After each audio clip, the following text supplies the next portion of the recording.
اے پیغمبر میری طرف سے لوگوں کو کہہ دو کہ اے میرے بندو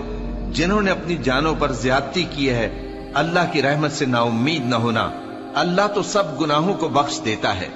بے شک وہی تو ہے بڑا بخشنے والا بڑا مہربان۔ اور اس سے پہلے کہ تم پر عذاب آ واقع ہو اپنے پروردگار کی طرف رجوع کرو اور اس کے فرما بردار ہو جاؤ، ورنہ بعد میں تم کو مدد نہیں ملے گی۔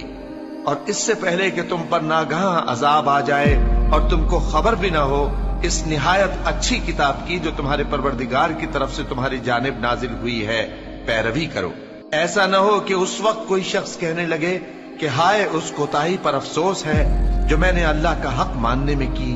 اور میں تو ہنسی ہی کرتا رہا، یا یہ کہنے لگے کہ اگر اللہ مجھ کو ہدایت دیتا تو میں بھی پرہیزگاروں میں ہوتا،